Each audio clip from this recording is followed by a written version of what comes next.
Hello friends, and welcome back to the channel. If you're new here, this is a channel devoted to Great Lakes sailing, particularly on Lake Ontario, which is where I am. I've been a negligent YouTuber. I've not filmed basically any of the boat work that I've done, the minimal boat work that I've done this past winter on the new boat. That is a C&C35-3. It is my second boat. I previously owned a C&C30, which I sold to a great new owner who's joined the club here. Happy to have him here and to teach him how to sail, and he'll get to experience the joys of Southern Cross himself. So what have we done? Let's take a look. So I had to do a little bit of fiberglass work. There was an abscess here where the fiberglass is delaminated. What I found when I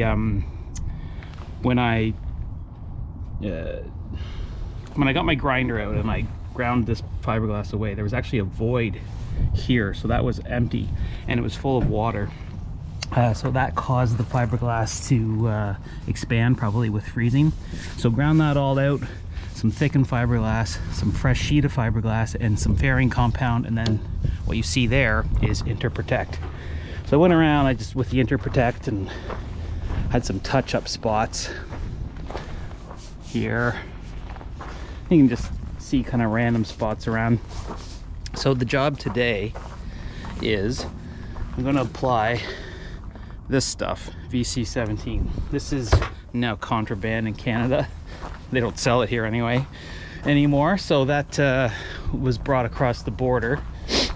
Because what's on the boat right now is VC17, and instead of the laborious process of taking all that off and putting on some lesser product, I'm just going to continue with what's on there right now. It makes my life easy, and that's what I'm into. So I'm going to take it. It's a bit windy today. The wind is kind of coming from the northwest, so I'm going to take advantage of this big keel I've got to give myself a bit of wind coverage to do my work there. So that's why that's there.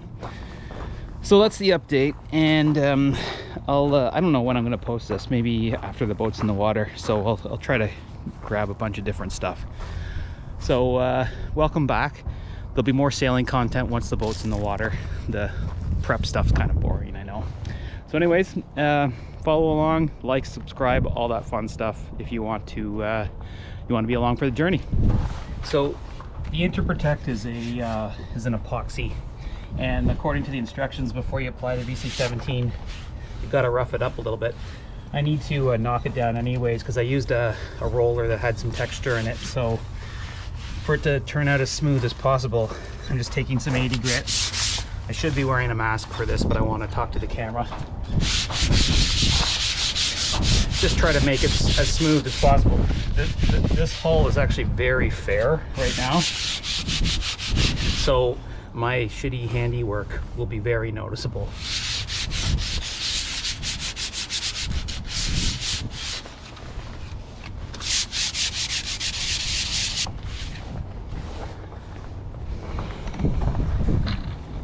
I don't know if you could see this or not. There was a small crack here which I just sort of quickly repaired, and I put some interprotect over it.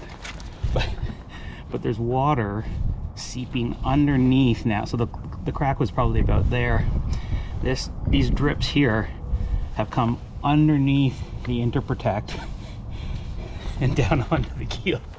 So the interprotect works, obviously, but I didn't fix the problem. You know, I should probably say, before anyone reports me to the authorities about using VC17, just want to point out that is a fresh coat of VC17.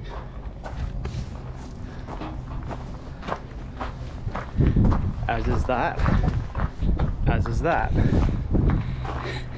The thing is, here in the Great Lakes, it's the best paint if you want to go fast. So a lot of boats use it, and unfortunately they haven't come up with a replacement product for it yet that complies with whatever the regulation is that banned it in the first place. It's been 3 years, maybe Yeah, it's been maybe 3 years since that ban's in place, and people stocked up so that they could continue to use it. So International Interlux, get working, would you? Something else I should mention is that I unfortunately did the world's worst wax job on this boat. The starboard side's not so bad. I mean, it's not great, but it's not, I mean, yeah, it looks like crap actually now that I look at it again. But this side, I don't know if the camera will pick up on it. There are so many marks on it. What I did was I tried to wax when it was a bit too cold, and I wasn't taking the wax off straight away. So here's a hot tip for you. If you're gonna wax in, you know, 5 degrees Celsius, make sure you're taking that wax off straight away, because I waxed that whole side of the hull and then tried to come back and take it off, and it was impossible. I've since gone over it again with a buffer pad to try to clean it up, and it looks, even though it looks like crap right now, it looks miles better than what it did. So rookie waxing mistake here. Don't do that, okay? Okay, so the secret to VC17 is apparently ketchup. Specifically, a ketchup bottle. This stuff evaporates like crazy, so to prevent that from happening, apparently what you do, and I've never done it before, so what do I know, but apparently you mix it up, you put it in here, you apply it to your roller one thing at a time. That minimizes evaporation. So I'm going to give this a go, mixing this up. It's a little bit windy here, it's not ideal, but I'm going to give it a shot.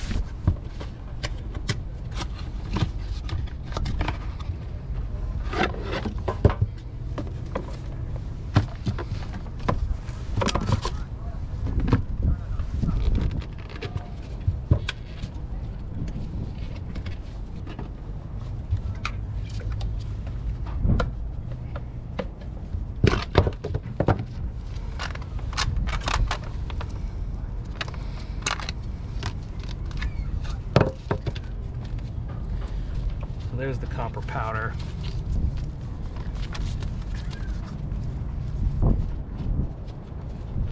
Feels kind of like a cream or something. The mixing stick.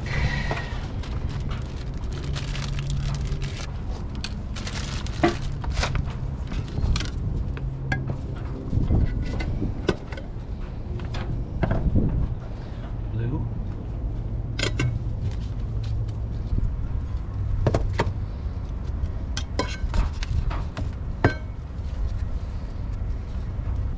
Okay, so I should say this stuff is definitely not a cream. It is most certainly a powder. Ideally, you would do this mixing indoors where there's no wind, because it will fly all over on you.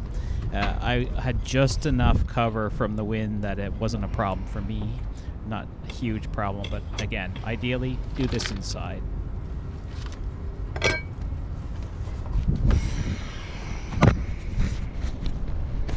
So, that wasn't so bad. Now, of course, enter the ketchup bottle. The key ingredient, the pièce de résistance, the necessary item. You can't do it without it. Get yourself a ketchup bottle.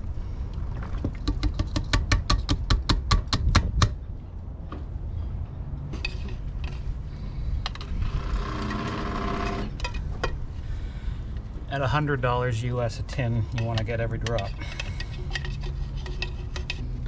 Okay.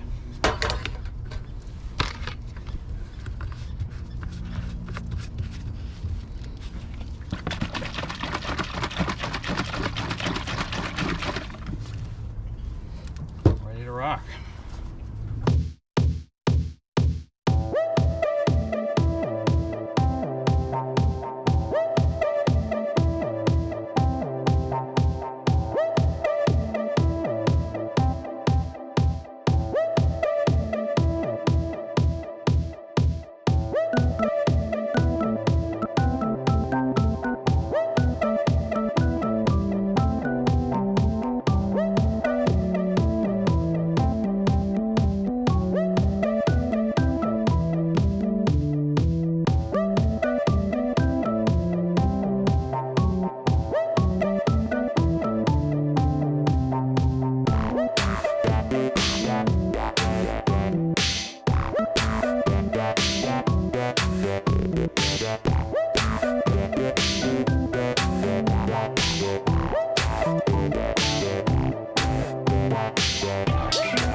Well, friends, we did it. It's almost the end of May here, and it's been one heck of a May here on Lake Ontario, 2025. It's been either freezing cold, pouring rain, or blasting wind. Today is the first day where it's actually calm, and so this is the first day where I'm going to try and get this boat out of the slip by myself. I didn't film like any of getting the boat ready because it was just so miserable, and I was just trying to get it done. There were so many things on my punch list, so I punched them all out. Actually, not all. There's still lots to do, but you know what? Eventually you got to start using the thing, right? So today is calm. It's nice out. It's sunny-ish. So I'm going to do a few things. I'm going to take the boat out by myself, go across to the marina here, get a pump out because I didn't do one at the end of last season, and what else? Maybe get a splash of diesel, and then we'll go float around. So I invite you to come along. Let's go for an adventure.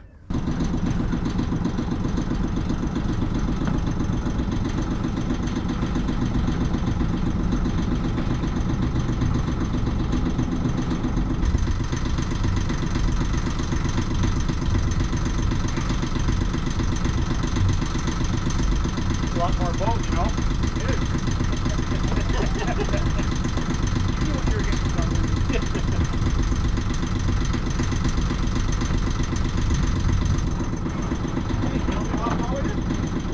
You can if you like. Yeah, you're more than welcome to. I'm drifting. I gotta go.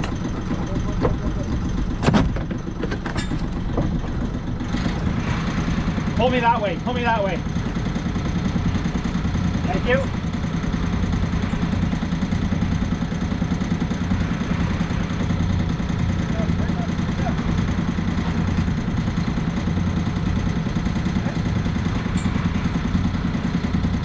Well, we got her.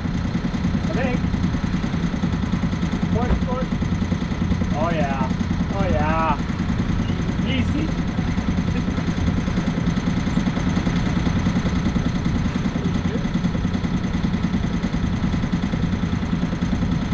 Oh, thank God you're here. Right with me. These big boats are hard.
that was that.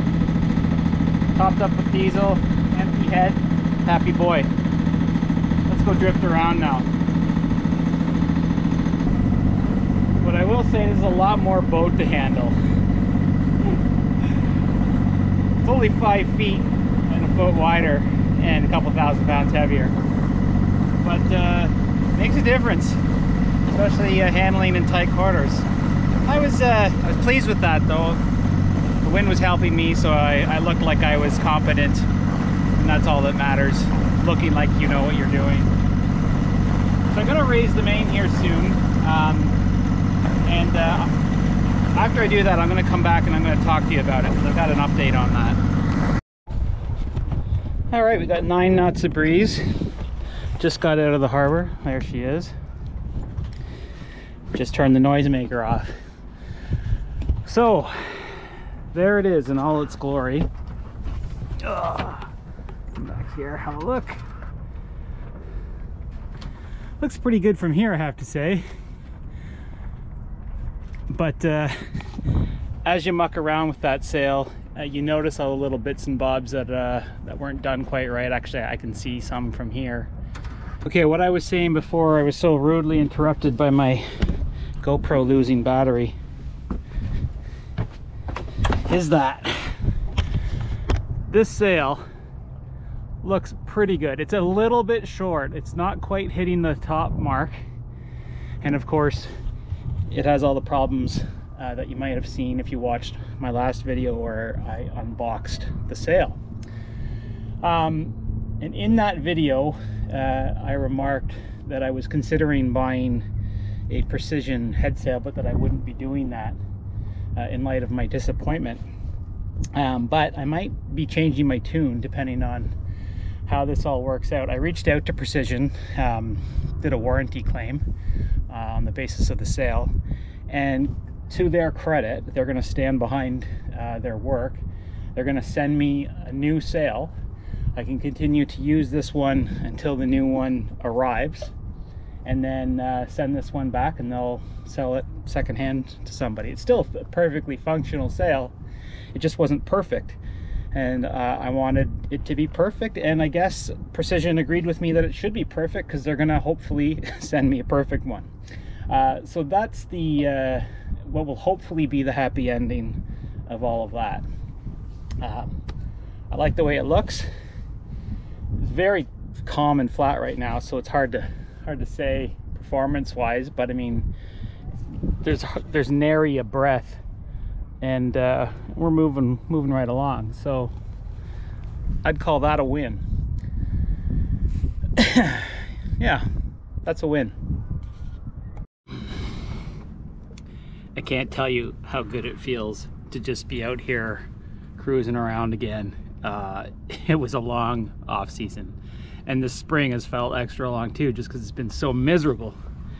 So to be out here and just, you know, a flat mill pond and still cruising around at 4 knots, I'm pretty happy with that.